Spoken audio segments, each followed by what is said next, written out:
نماز کی اہمیت پر آپ کے سامنے تبصرہ کرنے کے لیے تصویر فاطمہ کو میں دعوت سخن دیتا ہوں کہ وہ آئیں اور نماز کی اہمیت پر ان سامعین کے سامنے اپنے محفوظ ضمیر کو پیش فرمائیں۔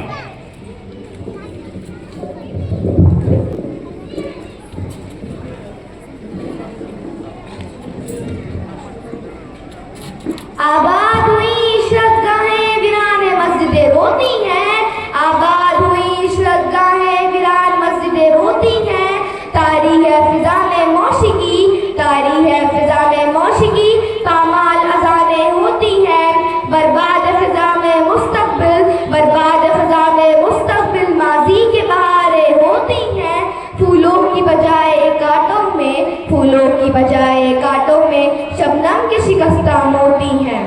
صدر ذی وقار معزز سامعین، میرے بھائیوں اور بہنوں، السلام علیکم ورحمۃ اللہ وبرکاتہ۔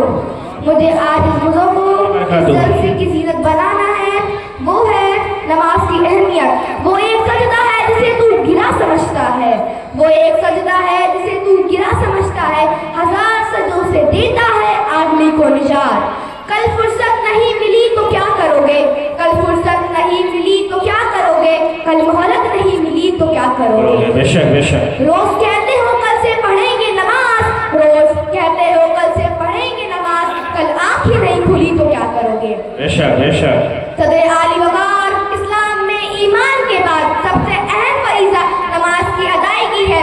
اللہ رب العزت نے قرآن کریم میں 80 سے زیادہ مرتبہ ارشاد فرمایا ہے، اقیم الصلاۃ اقیم الصلاۃ، یعنی نماز پر قائم کرو، کیونکہ میرا اللہ، میرا مالک، میرا خالق رحمان ہے، رحیم ہے، عزیز ہے اور مہربان ہے۔ جی ہاں، حاضر مجلس، اللہ تعالیٰ نے اپنے بندوں سے بار بار ایک ہی بات کہی ہے کہ اے بندے، کہیں تو اس فضیلت سے غافل نہ ہو جانا، کیونکہ نماز اور مسلمان دونوں ہی لازم و ملزوم ہیں۔ نماز کے بغیر نہ تو ایمان کا تصور ہے اور نہ ہی اسلام کا۔ یا خدا سوئی ہوئی قسمت جگہ دے، یا خدا سوئی ہوئی قسمت جگہ دے، ہر مسلمان کو نمازی بنا دے۔ آمین آمین۔ صدر عالی وقار، اللہ کی رضا کا سبب ہے نماز، ایمان کا جز ہے نماز، انبیاء کی سنت ہے نماز اور فرشتوں کا محبوب عمل ہے نماز۔ الغرض نماز مومن کی معراج ہے، دن کا ستون ہے، چہرے کا نور ہے، بے شک نماز قبر میں چراغ ہے، منکر نکیر کے سوالوں کا جواب ہے۔ نماز شہادت ہے، نماز عبادت ہے، نماز اللہ کی بارگاہ میں روحانی ریاست ہے، نماز بندگی کا اظہار ہے، نماز خالق کے بندے کے حضور عزیز کا اقرار ہے۔ اور کمال یہی ہے کہ جو کائنات کے اندر سر جھکاتا ہے وہ صاحب وقار نہیں، لیکن نماز میں جو خوش نصیب کائنات کی رب کی بارگاہ میں سر جھکاتا ہے، اپنی پیشانی کو تقدس بخش کر سبحان رب العالی پکارتا ہے، وہی بشارت نبی ملتی ہے۔ نماز مومن کی معراج ہے اور تم نے اس معراج کے آخری زینے کو چھو لیا۔ زمین کے جس ٹکڑے پر تم نماز پڑھتے ہو، قیامت کے دن وہی تمہارا گواہ بن جاتا ہے۔ سجدہ عشق ہو تو عبادت میں مزہ آتا ہے، سجدہ عشق ہو تو عبادت میں مزہ آتا ہے، خالی سجدوں میں تو دنیا ہی بسا کرتی ہے۔ سجدے سے نہ اٹھے دل ایسی کوئی نماز دے، سجدے سے نہ اٹھے دل ایسی کوئی نماز دے، مجھے عشق نے اپنی ذات کا اسطول سے نواز دے۔ صدر عالی وقار، نماز اللہ کی طرف سے عاشق مصطفیٰ کے لیے سب سے بڑا تحفہ ہے، جنت کی چابی ہے۔ آپ صلی اللہ علیہ وسلم نے اپنی امتی کو یہ خوشخبری سنا دی کہ مجھے جس معراج کی ضیافت ملی ہے اس سے میں تمہیں محروم نہیں رکھنا چاہتا۔ تم نماز کی نور میں ڈوب جاؤ، یہ تمہاری معراج ہے۔ تم رکوع و سجود سے دلوں کو سکون دے لو، یہ تمہاری معراج ہے۔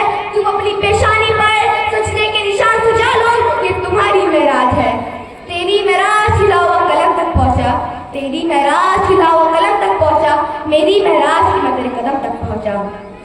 معزز سامعین، جو نماز مومن کی معراج بنتی ہے وہ اپنے من میں ڈوب جانے کا نام ہے، بندگی اور عزیزی کے انتہا کو چھو لینے کا نام ہے، اور یہی مقام ہے کہ جس کے مطابق آپ صلی اللہ علیہ وسلم نے ارشاد فرمایا، نماز ایسے پڑھو کہ تم خدا کو دیکھ رہے ہو، یا پھر ایسے پڑھو کہ خدا تمہیں دیکھ رہا ہو۔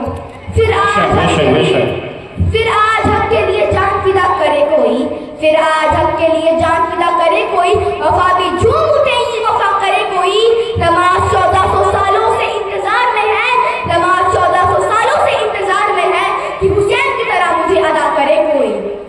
بے شک بے شک بس اپنے